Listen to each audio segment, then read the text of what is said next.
First John chapter 1. What was from the beginning, what we have heard, what we have seen with our eyes, what we looked upon and touched with our hands, concerns the word of life. For the life was made visible. We have seen it and testified to it, and proclaim to you the eternal life that was with the Father and was made visible to us. What we have seen and heard, we proclaim now to you, so that you too may have fellowship with us. For our fellowship is with the Father and with his Son, Yeshua. We are writing this so that our joy may be complete. Now this is the message that we have heard from him and proclaim to you. God is light, and in him there is no darkness at all. If we say we have fellowship with him, while we continue to walk in darkness, we lie and do not act in truth. But if we walk in the light as he is in the light, then we have fellowship with one another, and the blood of his Son, Yeshua, cleanses us from all sin. If we say we are without sin, we deceive ourselves, and the truth is not in us. If we acknowledge our sins, he is faithful and just and will forgive our sins and cleanse us from every wrongdoing. If we say we have not sinned, we make him a liar, and his word is not in us. Chapter 2. My children, I am writing this to you so that you may not commit sin. But if anyone does sin, we have an advocate with the Father, Yeshua, the righteous one. He is expiation for our sins, and not for our sins only, but for those of the whole world. The way we may be sure that we know him is to keep his commandments. Whoever says, I know him, but does not keep his commandments, is a liar, and the truth is not in him. But whoever keeps his word, the love of God is truly perfected in him. This is the way we may know that we are in union with him. Whoever claims to abide in him ought to live just as he lived. Beloved, I am writing no new commandment to you, but an old commandment that you had from the beginning. The old commandment is the word that you have heard. And yet I do write a new commandment to you, which holds true in him and among you. For the darkness is passing away, and the true light is already shining. Whoever says he is in the light, yet hates his brother, is still in the darkness. Whoever loves his brother remains in the light, and there is nothing in him to cause a fall. Whoever hates his brother is in darkness. He walks in darkness and does not know where he is going, because the darkness has blinded his eyes. I am writing to you, children, because your sins have been forgiven for his name's sake. I am writing to you, fathers, because you know him who is from the beginning.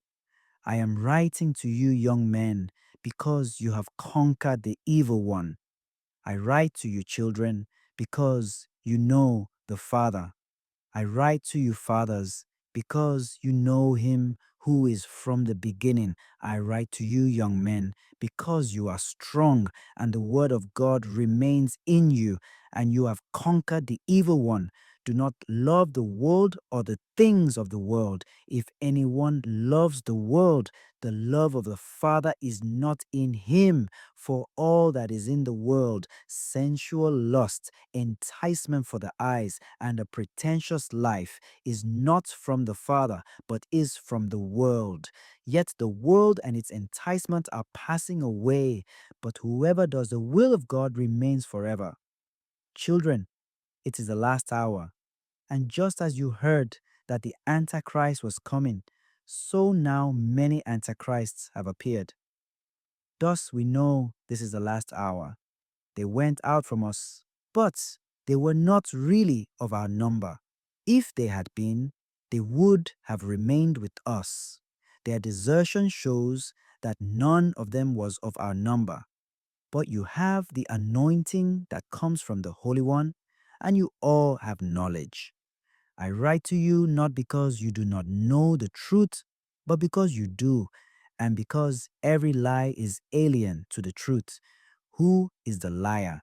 Whoever denies that Yeshua is the Christ. Whoever denies the Father and the Son, this is the Antichrist.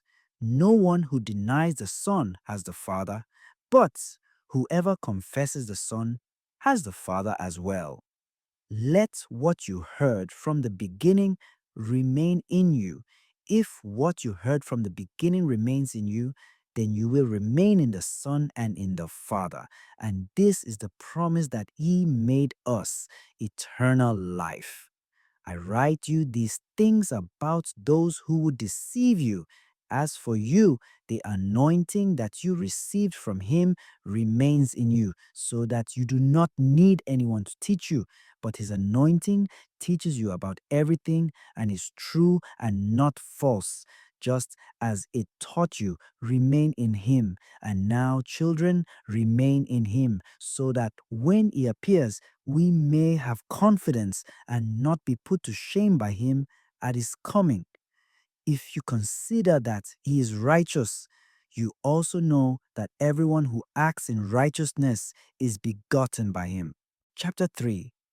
See what love the Father has bestowed on us, that we may be called the children of God. Yet so we are. The reason the world does not know us is that it did not know him.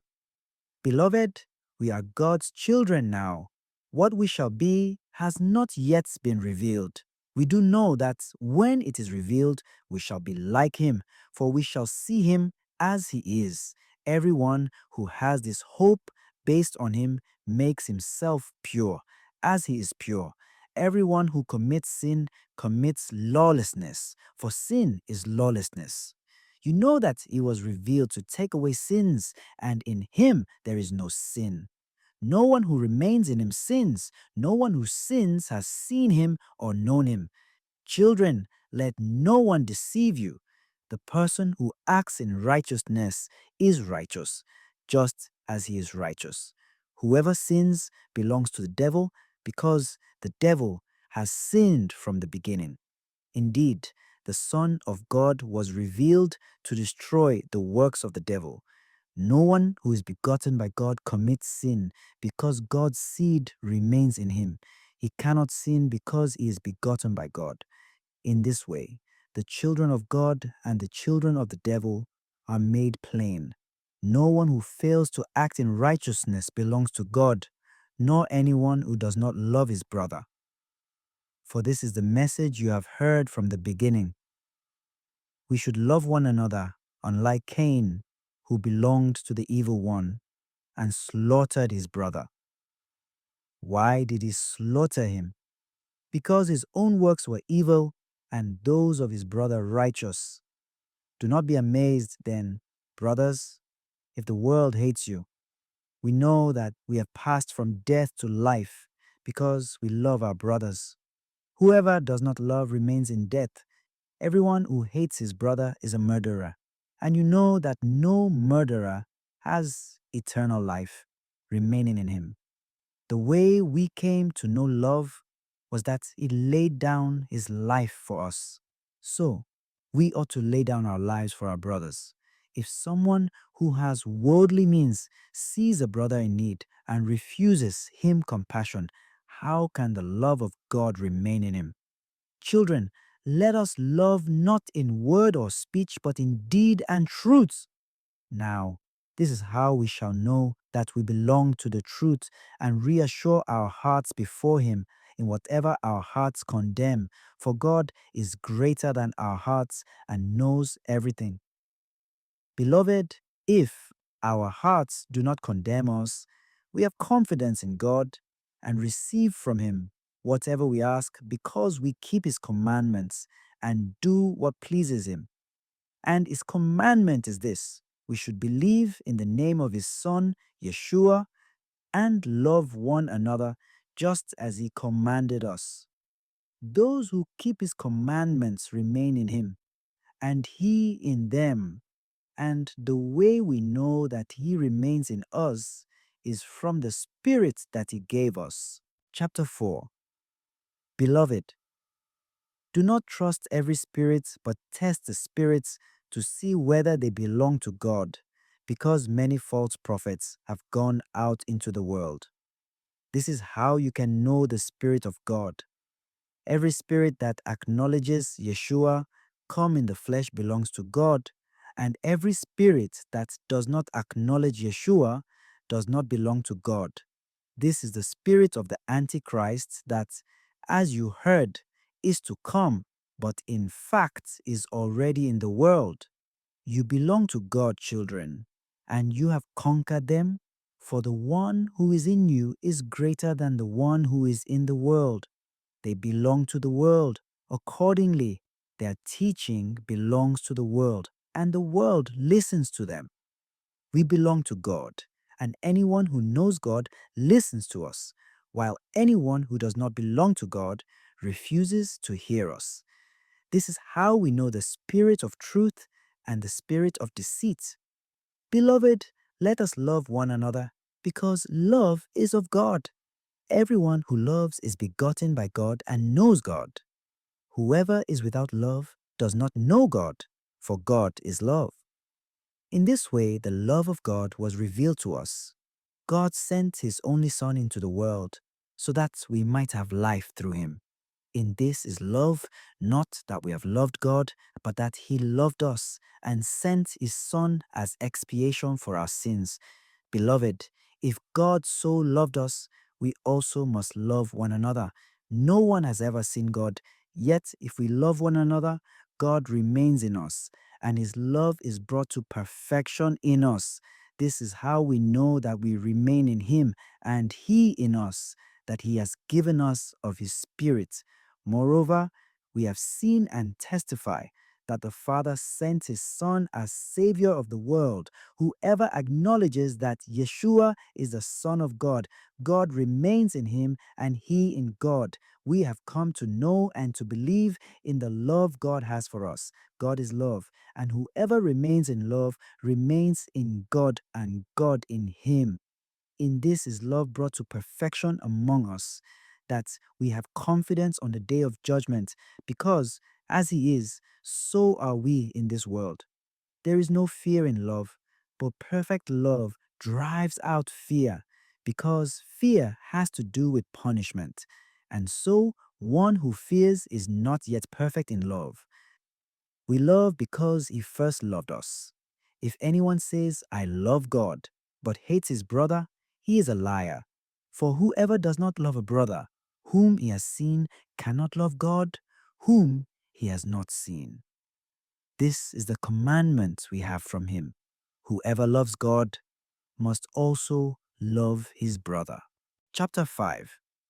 Everyone who believes that Yeshua is the Christ is begotten by God, and everyone who loves the Father loves also the one begotten by him. In this way, we know that we love the children of God when we love God and obey his commandments. For the love of God is this, that we keep his commandments. And his commandments are not burdensome, for whoever is begotten by God conquers the world. And the victory that conquers the world is our faith. Who indeed is the victor over the world, but the one who believes that Yeshua is the Son of God. This is the one who came through water and blood, Yeshua, not by water alone, but by water and blood. The Spirit is the one that testifies, and the Spirit is truth. So there are three that testify: the Spirit, the water, and the blood. And the three are of one accord. If we accept human testimony, the testimony of God is surely greater. Now, the testimony of God is this, that he has testified on behalf of his Son. Whoever believes in the Son of God has this testimony within himself. Whoever does not believe God has made him a liar by not believing the testimony God has given about his Son.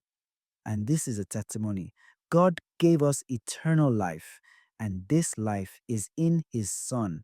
Whoever possesses the Son has life. Whoever does not possess the Son of God does not have life. I write these things to you so that you may know that you have eternal life, you who believe in the name of the Son of God. And we have this confidence in him that if we ask anything according to his will, he hears us. And if we know that he hears us in regard to whatever we ask, we know that what we have asked him for is ours. If anyone sees his brother sinning, if the sin is not deadly, he should pray to God, and he will give him life. This is only for those whose sin is not deadly. There is such a thing as deadly sin, about which I do not say that you should pray. All wrongdoing is sin, but there is sin that is not deadly. We know that no one begotten by God sins, but the one begotten by God he protects, and the evil one cannot touch him. We know that we belong to God, and the whole world is under the power of the evil one. We also know that the Son of God has come and has given us discernment to know the one who is true, and we are in the one who is true, in his Son Yeshua. He is the true God and eternal life. Children, be on your guard against idols.